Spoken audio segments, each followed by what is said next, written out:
ये नमः। आपदामपहर्तारं दातारं सर्वसम्पदां लोकाभिरामं श्रीरामं भूयो भूयो नमाम्यहम्।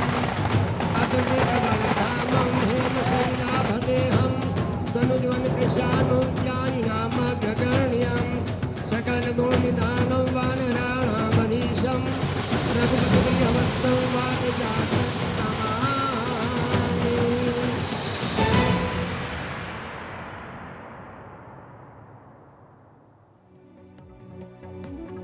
नमस्कार। प्राइम टाइम में आज मैं कादम्बिनी शर्मा हूं आपके साथ। दशहरा की आपको बहुत शुभकामनाएं। बंगाल, बिहार जैसी जगहों में दुर्गा पूजा के बाद दशहरा, कहीं रामलीला और फिर रावण दहन। देश भर में अलग अलग तस्वीरें दिख रही हैं, दशहरा की तस्वीरें, लेकिन सूत्र वही है, बुराई पर अच्छाई की विजय का। एक वक्त था जब ये बिल्कुल इतना ही था। नानी दादी की कहानियां थीं, किंवदंतियां थीं, चित्रकथाएं भी, लेकिन आज दशहरा का रंग बदल गया है। संस्कृति है पर राजनीति भी है, काफी है। जिस बुराई के पुतले को जलाते हैं वो बुराई भी सिर्फ उतना नहीं है, बुराई के भी कई रंग हैं। कई बुराइयां तो इतनी रंग बिरंगी हैं कि असली रंग दिखता ही नहीं है। दूर सीरिया में मासूमों को खरीदता बेचता, उनका सर कलम करता इस्लामिक स्टेट ही नहीं बल्कि अपने गली मोहल्लों में भी रावण है। जहां राम अच्छाई के प्रतीक हैं, रावण बुराई का। इन दो ध्रुवों के बीच भी कितने रावण हैं और लाख प्रलोभनों के बावजूद कितने राम हैं।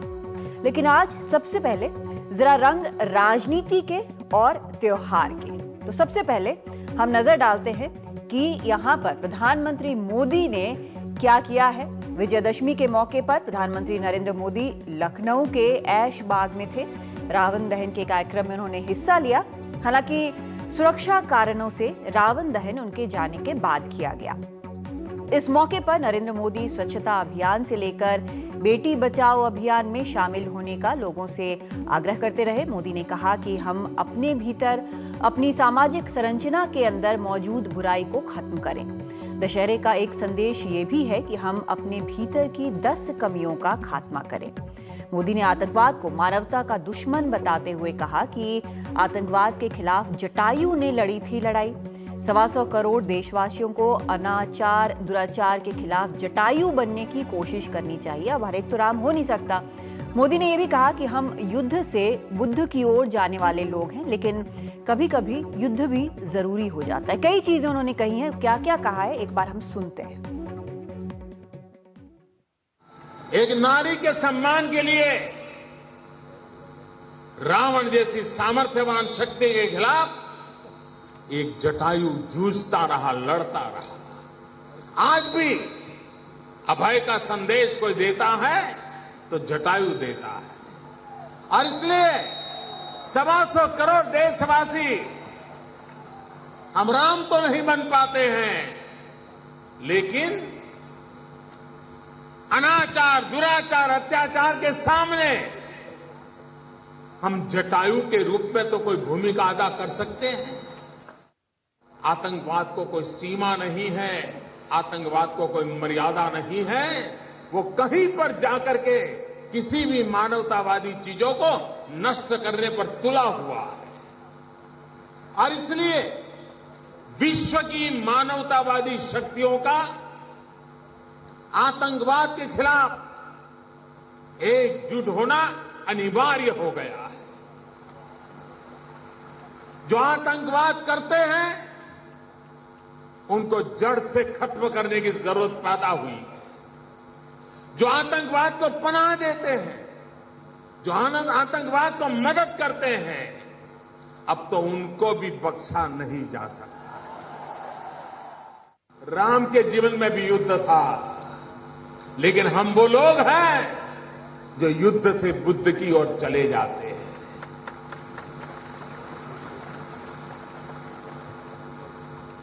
समय के बंधनों से, परिस्थिति की आवश्यकताओं से युद्ध कभी कभी अनिवार्य हो जाते हैं, लेकिन ये धरती का मार्ग युद्ध का नहीं, ये धरती का मार्ग बुद्ध का है। और आपको हम सीधे लिए चलते हैं लखनऊ। वहां पर हमारे सहयोगी, वरिष्ठ सहयोगी कमाल खान मौजूद हैं। उन्होंने इस इवेंट को कवर किया है, वहां पर मौजूद थे। कमाल, जिस तरह से हमने वहां पर राजनाथ सिंह को भी सुना, उन्होंने कहा कि पीएम ने संदेश दिया है कि भारत कमजोर नहीं है। हमने प्रधानमंत्री मोदी को भी सुना, उन्होंने कई बातें कही। आतंकवाद का रावण उन्होंने बताया। उन्होंने ये भी कहा कि हम युद्ध से बुद्ध की ओर जाने वाले लोग हैं, लेकिन कई बार युद्ध भी जरूरी हो जाता है।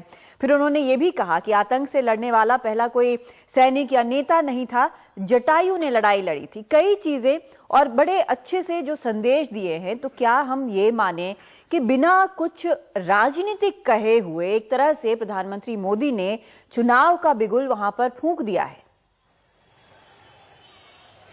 देखिए, ऐसा है कि दशहरे के मौके पे मोदी ने सिर्फ रावण के ऊपर सीधे हमले किए, बाकी सारे हमले बहुत संकेतों में किए। तीन बड़ी चीज है। पहले उन्होंने पाकिस्तान का नाम लिए बिना कहा कि आतंकवाद को पनाह देने वाले से भी निपटने का वक्त आ गया है। आतंकवाद पनाह देने वाला उन्होंने पाकिस्तान को कहा। उन्होंने कहा कि बेटियों के साथ अन्याय नहीं होना चाहिए, चाहे वो किसी धर्म की हो, चाहे वो किसी आर्थिक पृष्ठभूमि की हो, और चाहे किसी परंपरा के नाम पे ही क्यों ना हो। इस तरह से वो 3 तलाक के ऊपर चोट कर रहे हैं, जिसके बारे में अभी सुप्रीम कोर्ट में सरकार ने एफिडेविट दिया है और ये कहा है कि ये लिंग भेद है और महिलाओं के साथ ये अन्याय है, गैर बराबरी है, उनके साथ अत्याचार है। चूंकि राम की विजय का मौका था तो उन्होंने जय श्री राम के बहुत जोरदार नारे लगवाए और उन्होंने कहा कि इसकी गूंज जो है वो बहुत दूर तक जानी चाहिए। तो बहुत सारी बातें उन्होंने सांकेतिक ढंग से कही, सामाजिक कुरीतियों के ऊपर भी चोट किया और बहुत खूबसूरती से उन्होंने चोट किया अपने भाषण में। और बहुत सारी चीजें जो संकेतों में उन्होंने कही हैं, जो बहुत सटल तरीके से उन्होंने कही हैं, ये एक बहुत अच्छे मजे हुए सियासतदान के भाषण की खूबसूरती हो सकती है। जी, लेकिन जो आरोप लग रहे थे उनके ऊपर कि राजनीति करने आ रहे हैं, सीधे तौर पे तो इस तरह की कोई चीज हुई नहीं। अब भले ही आरोप फिर से लगाए जाएं कि उन्होंने संकेतों में ये कहा, क्योंकि संकेतों में तो आज काफी कुछ हो गया। हाँ, देखिए, दरअसल है क्या कि हर चीज शायद डायरेक्ट कहने की जरूरत नहीं होती है। एक पढ़े लिखे आदमी को गाली देने के लिए गाली बकने की भी जरूरत नहीं होती है। जहां हम खड़े हैं इसी मैदान के बगल में हमारे दाहिनी तरफ बहुत बड़ी बड़ी होर्डिंग्स लगी हुई थी जिसपे लिखा हुआ था, we welcome to Avengers of Uri. Uri का बदला लेने वाले मोदी का हम स्वागत करते हैं। उनकी बहुत बड़ी बड़ी तस्वीरें लगी हुई थी, हैट पहने हुए। राजनाथ सिंह की तस्वीरें लगी हुई थी। और जो रावण जल रहा था यहाँ पे, रावण, भले रामलीला एक धार्मिक सांस्कृतिक पर्व है, लेकिन रावण हमेशा यहाँ सियासी होता है। यूपीए 2 के टाइम पे जो यहाँ पे रावण जला था, उसके हर सिर के ऊपर एक स्कैम का नाम लिखा हुआ था। 2G स्कैम और कोल स्कैम वगैरह वगैरह लिखा हुआ था। जब मोदी जी की सरकार आई, उसके बाद जब लव जिहाद के ऊपर सियासत होने लगी तो लव जिहाद का रावण जला था यहाँ पे। जब सर्जिकल स्ट्राइक हुई तो आज वो आतंकवाद का रावण जल रहा है। और बीजेपी के एक एमपी ने कल हमसे कहा कि हम लोग सारे भगवती जागरण वगैरह में अपने क्षेत्र में जाते हैं, रामलीलाओं में जाते हैं और लोगों से बात करते हैं जो सर्जिकल स्ट्राइक हुई इसके बारे में। हाँ। बहुत अच्छा रिस्पांस है और बहुत लोगों के अंदर देशभक्ति का एक जोश है। तो आप उस चीज को अगर डायरेक्ट ना भी कहें, लेकिन आपके कई सारे एक्शन से एक ऐसा माहौल बनता है जो एक तरह की सियासत आपके पक्ष में खड़ी करता है। जी, बहुत शुक्रिया आपका कमाल इस पूरी जानकारी के लिए। तो सियासत जरूरी नहीं है कि बिल्कुल जो कहते हैं कि कुल्हाड़ी मारकर की जाए, लेकिन जो सटल तरीके से हल्के हल्के से बोलकर भी जो सियासत होती है वो भी बहुत जबरदस्त होती है। और अगर पार्टियां हैं, नेता हैं, तो सियासत भी तो होगी, सियासत उनका काम है। लेकिन एक और चीज आपको हम दिखाते हैं, और क्योंकि इससे जरा जुड़ी हुई है बीजेपी से, तो विजयदशमी के मौके पर आरएसएस के प्रमुख मोहन भागवत ने अपने वार्षिक दशहरा भाषण में मोदी सरकार की तारीफ की और सर्जिकल स्ट्राइक्स को देश के लिए एक बड़ी कामयाबी बताया। और इस बार खास बात ये रही, जो नजर जिस पर सबकी थी, वो ये कि 1925 के बाद पहली बार आरएसएस के कार्यकर्ता नई पोशाक में नजर आए।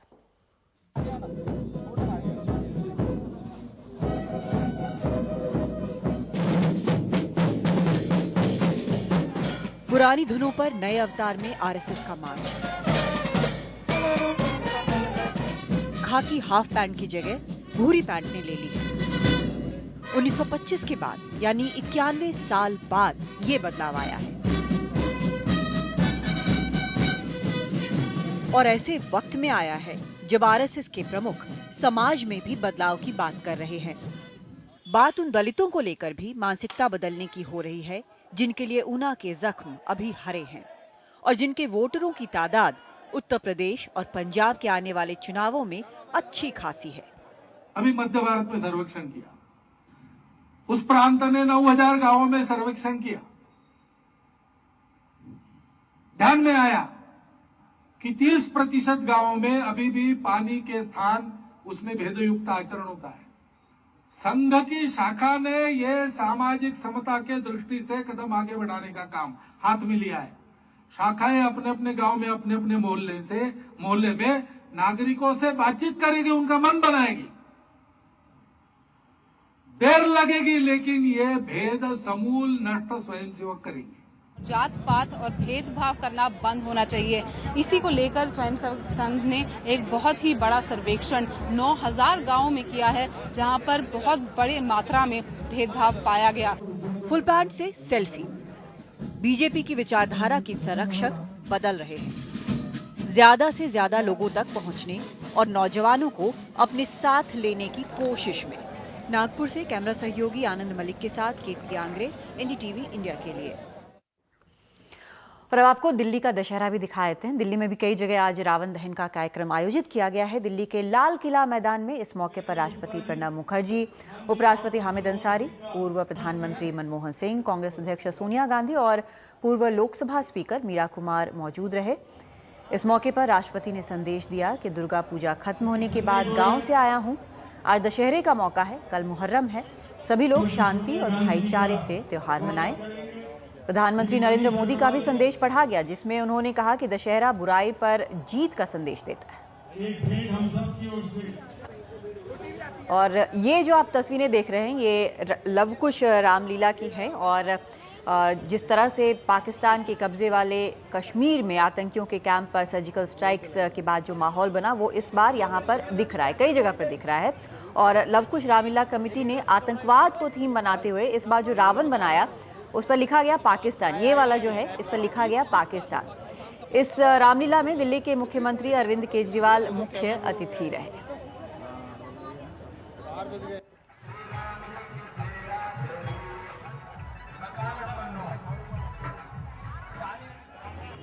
लेकिन एक और चीज जो सबके दिलो दिमाग पर इस बार छाई है वो आप देख सकते हैं क्या है। डेंगू, चिकनगुनिया और मलेरिया जो दिल्ली के कश्मीरी गेट में ये दिखा है। रावण, मेघनाद और कुंभकर्ण के तौर पर इस मौसम की 3 बीमारियों का दहन किया गया और आपको पता है कि दिल्ली में लोग इस बीमारी से किस बुरी तरह से परेशान थे।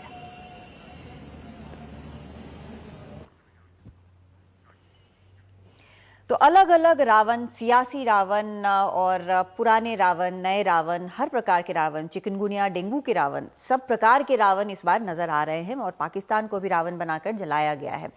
लेकिन इस पर चर्चा करना बहुत ज़रूरी है कि आज के कॉन्टेक्स्ट में, आज की तारीख में रावण के हमारे साथ 2 खास मेहमान हैं और वो मेहमान हैं पुरुषोत्तम अग्रवाल हैं, समाजशास्त्री हैं, लेखक हैं और शिवशंकर नागर हैं जो कि रावण बनते हैं, कई वर्षों से रावण बन रहे हैं और हमारे साथ खास इस स्टूडियो में आए हैं। आप दोनों का बहुत स्वागत है। शिवशंकर जी, सबसे पहले तो मैं आपसे ही पूछना चाहूंगी कि हर साल लोग रावण जलाते हैं, रावण दहन करते हैं, लेकिन हर साल रावण वापस भी तो आता है। क्या कभी रावण खत्म नहीं होता? हर प्रकार के हम देख रहे हैं, अलग अलग रावण हर बार होते हैं। बिल्कुल ठीक कहा आपने।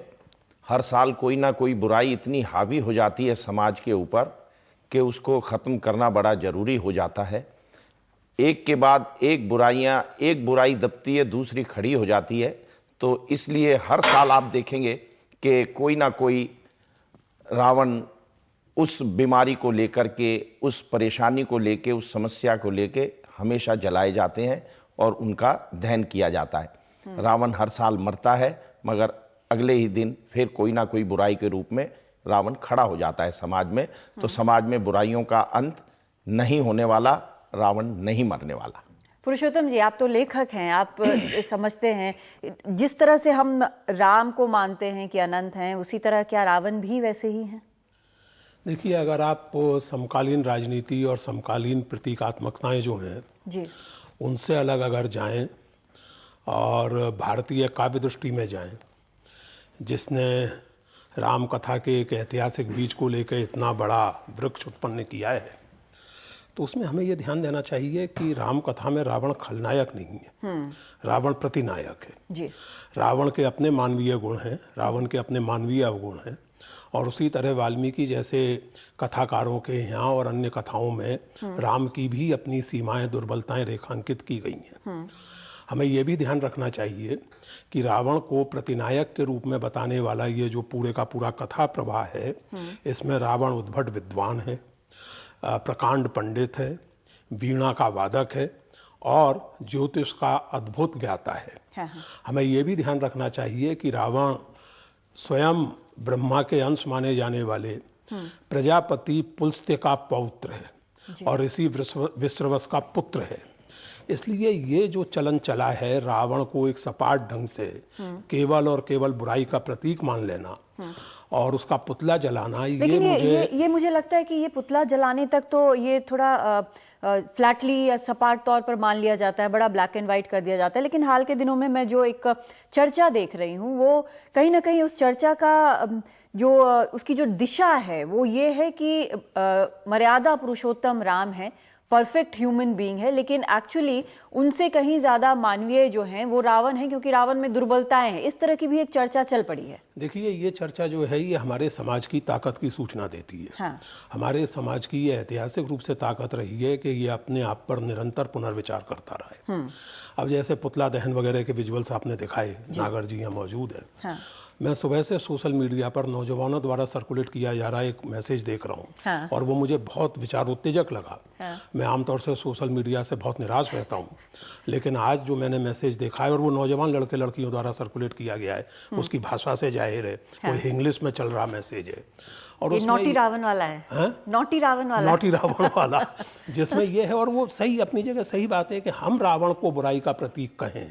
जिस व्यक्ति ने ठीक है सीता का हरण किया, सीता को धमकाया, डराया, लेकिन अंततः सीता की हाँ का इंतजार किया, ऐसे व्यक्ति को, ऐसे चरित्र को हम अत्याचार का प्रतीक माने, जो ना कहने वाली लड़की के चेहरे पर तेजाब फेंक देते हैं। ये अद्भुत स्थिति लगती है।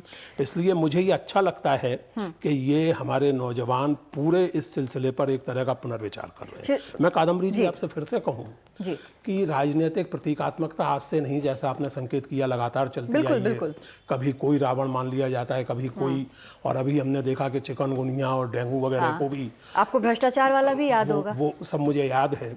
लेकिन अगर हम अपनी उस काव्य परंपरा को याद करें जिस पर मुझे गर्व है और उचित गर्व है, तो मैं एक बात की ओर आपके दर्शकों का ध्यान खींचना चाहता हूँ। वाल्मीकि रामायण में रावण की मृत्यु के बाद विभीषण दुखी भी हैं, लेकिन अभी तक उनका क्रोध बाकी है और वो रावण का अंतिम संस्कार करने से इनकार कर देते हैं। हाँ। और तब वाल्मीकि जो हैं वो राम से कहलवाते हैं कि मरणांतानी वैराणी, मरण के साथ वैर समाप्त हो जाते हैं। जी।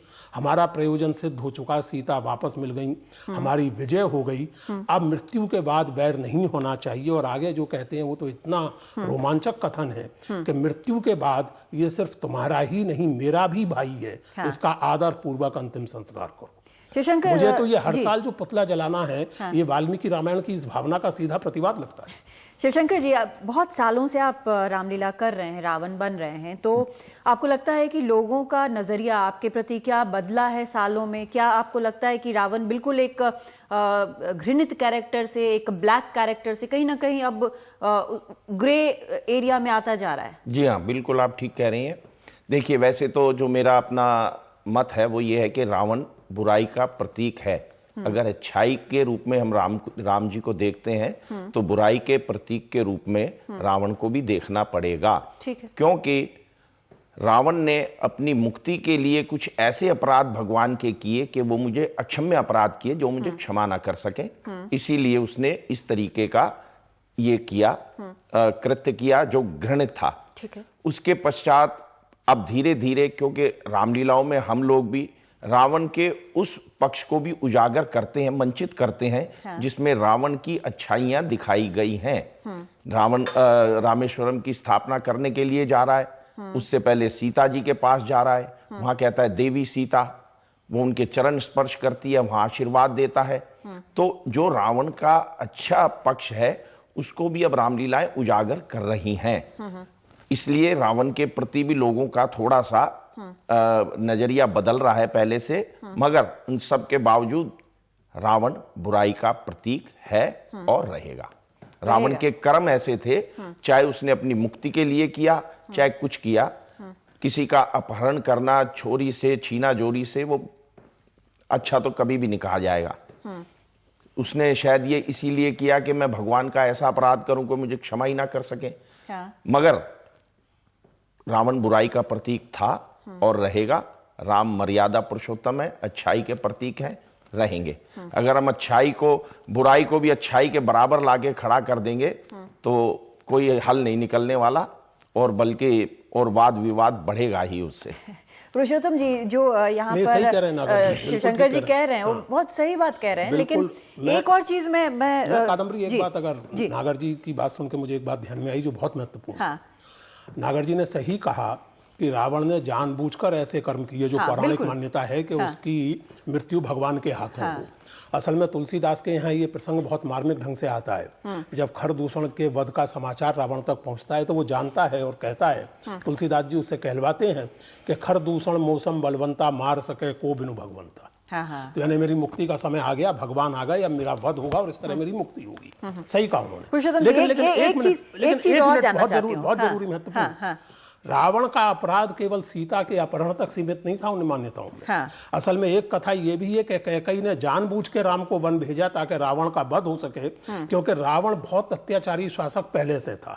और उसके अत्याचारों में इतनी सारी कथाएं इससे जुड़ी हुई हैं कि वो कहीं ना कहीं मुझे लगता है कि रामलीला में पीछे छूट जाती है। बिल्कुल बिल्कुल। कादम्बरी, इसके बारे में मैं एक बहुत महत्वपूर्ण बात मैं कहना चाहता हूँ।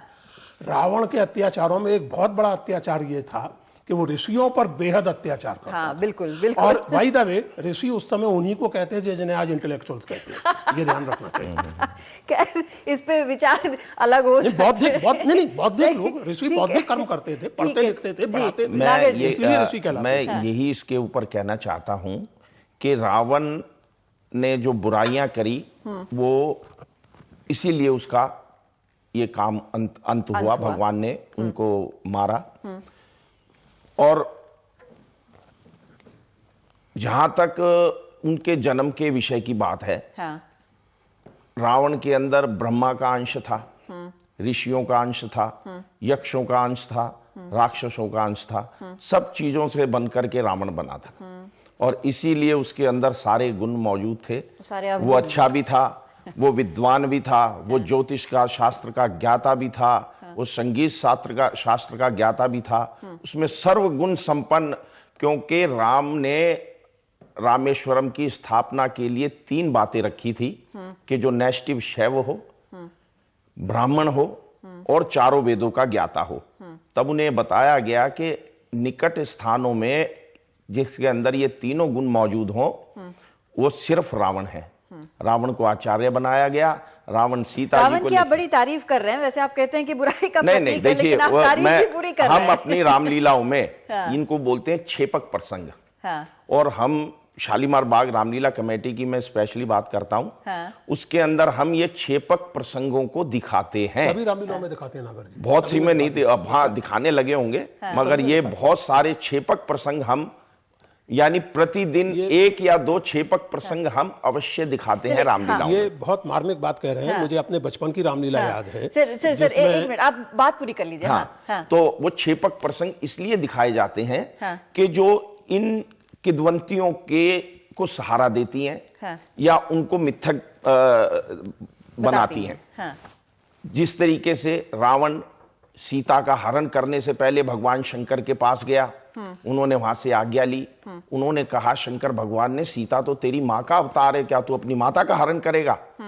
तो उसमें वो कहता है कि मैं अपनी माता का हरण करूंगा मगर उसको माया से ले जाऊंगा, हाथ नहीं लगाऊंगा। और इस ब्रह्मांड के सबसे सुंदर स्थान अशोक वाटिका में उसको बहुत सारी स्थान चीजें दूंगा। ऐसी हैं रामायण में, बहुत सारी हाँ, चीजें ऐसी हैं जहां मुझे लगता है कि हर जनरेशन जो है, हर देश जो है बहुत कुछ सीख सकता है। लेकिन मैं आज के कॉन्टेक्स्ट में लगातार बात करना चाहती हूँ। आज हमें बॉलीवुड में मूवीज बनानी पड़ती हैं इन सब चीजों को समझाने के लिए। तो पुरुषोत्तम जी, जो आज मैं लगातार देख रही हूँ कि जो महिलाएं हैं उनका जो विचार है राम और रावण के बारे में, जो ट्रेडिशनल विचार है उनसे बिल्कुल उलट है। आज वो मानती हैं कि रावण जो है वो कहीं ना कहीं बेहतर था राम से। ये एक बड़ा इंटरेस्टिंग डेवलपमेंट है। हाँ, वो इंटरेस्टिंग डेवलपमेंट है और मैंने इसीलिए कहा कि ये हमारे समाज की ताकत का सूचक है। ये हमारे समाज में जो दृष्टि की बहुलता है उसका सूचक है। और ये मैं आपसे फिर से कहूँ, आपने एक बहुत अच्छी बात कही कि आज फिल्में बनानी पड़ती हैं और ये सब, उसका कारण ये है कि हमारे समाज में इस समय सांस्कृतिक स्मृति का बहुत तेजी से पतन हुआ है। और पिछले 20 साल में, क्षमा करेंगे ये कहने के लिए, टेलीविजन और सोशल मीडिया के आगमन के बाद तो लगभग सत्यानाश हो चला। हम लोग अपनी सांस्कृतिक स्मृति से वंचित होते जा रहे हैं। इसीलिए बहुत सारी मार्मिक चीज़ों की जो छवियां हैं, जो ध्वनियां हैं, वो हम तक नहीं पहुंचती। जिस प्रसंग की चर्चा आप कर रहे हैं वो मैंने अपने बचपन की रामलीला में देखा है। वो क्षेपक माना जाता है। और उसमें सबसे मार्मिक ये है कि राम बतौर पुरोहित के रावण को प्रणाम करते हैं और रावण बतौर पुरोहित के उनको आशीर्वाद देते हैं विजयी भाव। जबकि उस प्रसंग में विजयी भाव होने का क्या अर्थ था वो समझा जा सकता है। एक बात। दूसरी बात जो आपने कही महिलाओं के प्रसंग में, सही है, क्योंकि राम कथा का वो जो सीता निष्कासन का प्रसंग है और दूसरी ओर रावण का, देखिए रावण का जो है ना कादम्बरी, रावण सीता को एक तरह से प्रतिशोध की भावना से हर कर ले आया। उसके बाद वाल्मीकि रामायण में ये प्रसंग बहुत साफ तौर से आता है। आरंभिक तौर पे उसका रुझान एक तरह से किसी भी तरह हासिल करने का था। वाल्मीकि ने और दूसरी राम कथाओं ने भी रावण के चरित्र के विकास का इतने मार्मिक ढंग से चित्रण किया है कि धीरे धीरे रावण सीता को यूं ही हासिल करने के लिए नहीं, बल्कि सीता को प्रेम के साथ हासिल करने के लिए तत्पर हो जाता है। और इसीलिए वो उन्हें छूता तक नहीं है, क्योंकि जब तक हाँ नहीं होगी मैं छूंगा भी नहीं। तो ये जो महिलाओं वाली जो बात आप कह रही हैं, देखिए ये सब कथाएं हैं और हर कथा के कई पार्ट हो सकते हैं। ये भी एक पार्ट है, इस पार्ट का भी मैं सम्मान करता हूं। नागर जी एक चीज आप समझाइए, वक्त जरा कम है हमारे पास, तो शॉर्ट में जानना चाहूंगी कि पहले जब आप रामलीला करते थे तो क्या उस वक्त लगता था कि जो जनता है उनको बहुत सारी चीजें बताने की उस तरह से जरूरत नहीं पड़ती थी, या आज ऐसा लगता है कि सब कुछ पता होता है, सिर्फ आप इनैक्ट कर रहे हैं, वो एक्टिंग वहां पर कर रहे हैं? नहीं, पहले के समय में लोगों को इस विषय में जानकारी होती थी। हाँ। और आजकल की युवा जनरेशन को रामायण पढ़ने का या किसी पढ़ने का कोई समय नहीं है। लोगों को, बच्चों को अपने रामायण के, अपनी संस्कृति के बारे में कुछ नहीं पता। लेकिन आजकल तो आपके साथ सेल्फी ज्यादा लेते हो। सेल्फी ज्यादा, बिल्कुल आप कह रही हैं, सेल्फी और पता नहीं क्या क्या सब हो रहा है, मगर अपनी संस्कृति के बारे में नहीं पता। इसीलिए उनको बताने की आवश्यकता है।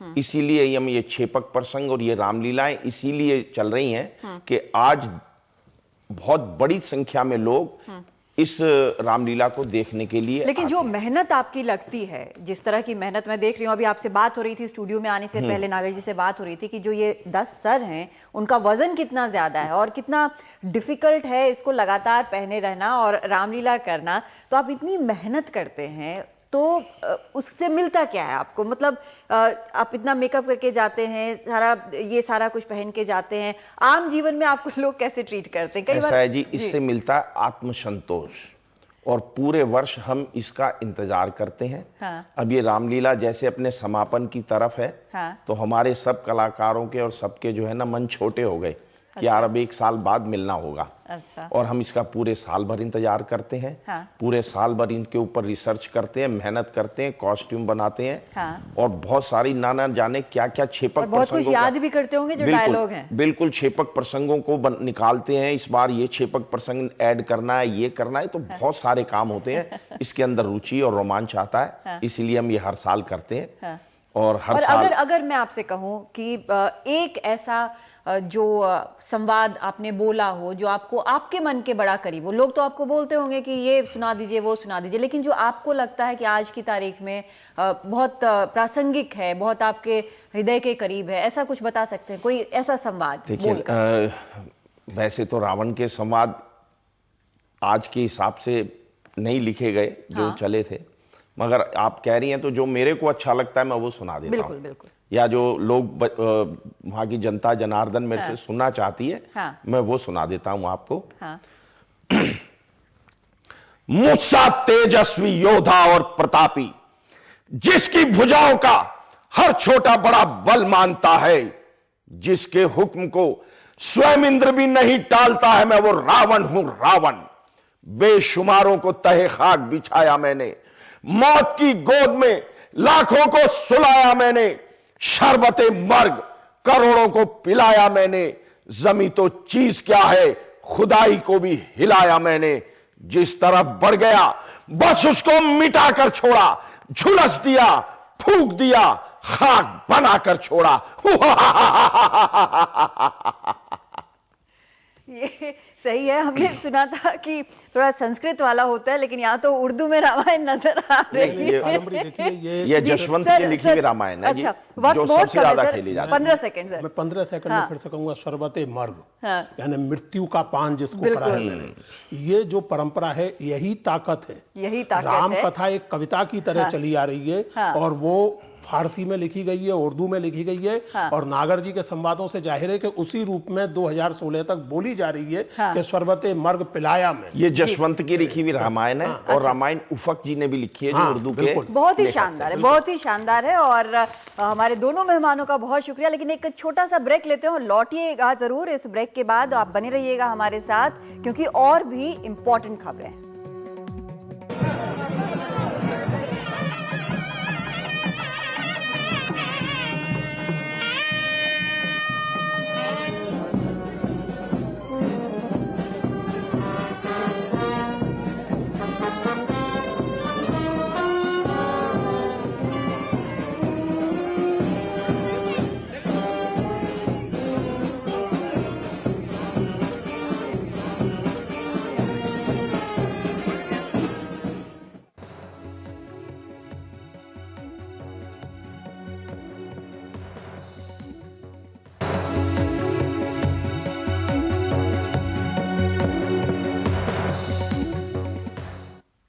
तो हमने बात कर ली रामायण की, हमने बात कर ली रावण दहन की, हमने बात कर ली पूजा पाठ की, लेकिन अब कुछ खाने पीने की भी बात होनी चाहिए। तो दशहरे की सुबह अहमदाबाद की बात आपको हम बता रहे हैं। यहाँ का नज़ारा कुछ और होता है। वहाँ शाम से ज़्यादा इंतज़ार किस चीज़ का होता है ये भी आप देखेंगे। वो खास चीज़ है फाफड़ा और जलेबी के नाश्ते का, जिसका इंतज़ार होता है। गुजरात में नवरात्रि की 9 रातों का नाच गाना गरबा डांस खत्म होने पर दशहरा की सुबह से ही नाश्ते की दुकानों पर इस तरह की कतारें दिखती हैं। ज्यादातर लोग सिर्फ 2 चीजें ही खाने के लिए लालायित दिखे, बेसन के आटे से बना फाफड़ा और जलेबी। पिछले करीब 100 सालों से अहमदाबाद में दशहरे के दिन फाफड़ा जलेबी खाने की परंपरा चली आ रही है। पता नहीं, लेकिन गुजरात में फाफड़ा जलेबी का बहुत महत्व बड़ा है। ये परंपरा कैसे शुरू हुई इसके बारे में तो लोग नहीं जानते, लेकिन हर कोई अपने मन से कहानी गढ़ता है। तो किसी को इस बात से कोई लेना देना नहीं है कि इसकी क्या वजह है। दरअसल फाफड़ा जलेबी गुजरातियत की मिसाल बनता जा रहा है। राम ने यह साबित कर दिया पृथ्वी पे सत्य का विजय हुआ है, इसीलिए लोग इसी खुशी में जलेबी और फाफड़ा खाते हैं। और हमारे देश में कितने पूरे अहमदाबाद और पूरे गुजरात में कितने करोड़ों रुपए का जलेबी फाफड़ा आज खाएंगे, फिर भी किसी को ये कष्ट नहीं होगा कि क्यों आज खर्चा हुआ। फाफड़ा जलेबी बी गुज्जू। दशहरे वाले दिन अहमदाबाद में रावण भी जलते हैं, लेकिन सिर्फ अहमदाबाद में ही लोग इस एक ही दिन में 7 से 10 करोड़ का फाफड़ा और जलेबी चट कर जाते हैं। अहमदाबाद से कैमरामैन नटवर के साथ राजीव, एनडीटीवी इंडिया के लिए। और इन सब से एक अलग खबर आपको दिखा रहे हैं जो आपका देखना जरूरी है। ये एलओसी से लगे नौशेरा सेक्टर से एक ग्राउंड रिपोर्ट है। भारत के पीओके में सर्जिकल स्ट्राइक के बाद नौशेरा में सबसे ज्यादा सीज फायर वायलेशंस हुए हैं। यहां पर जवान लगातार नजर बनाए हुए हैं ताकि घुसपैठ भी रोक सकें और पाकिस्तान की बॉर्डर एक्शन टीम BAT के हमले भी रोक सकें। इन ऊंची नीची पहाड़ियों के बीच ये रास्ते आपको नियंत्रण रेखा पर मौजूद चौकियों तक ले जाते हैं। यहाँ एहसास होता है कि भारत पाकिस्तान के बीच गोलीबारी के दौरान सरहद की रक्षा कितना जोखिम भरा काम है। उड़ी हमला जिसमें सेना के 19 जवान मारे गए और सर्जिकल स्ट्राइक के बाद हमें पहली बार LOC पर जाने का मौका मिला है। यहाँ पहुंचना आसान नहीं। कई बारूदी सुरंगों से बचते बचाते एक कठिन रास्ते से हम यहाँ पहुंचे हैं। यहाँ से आगे रास्ता बंद है।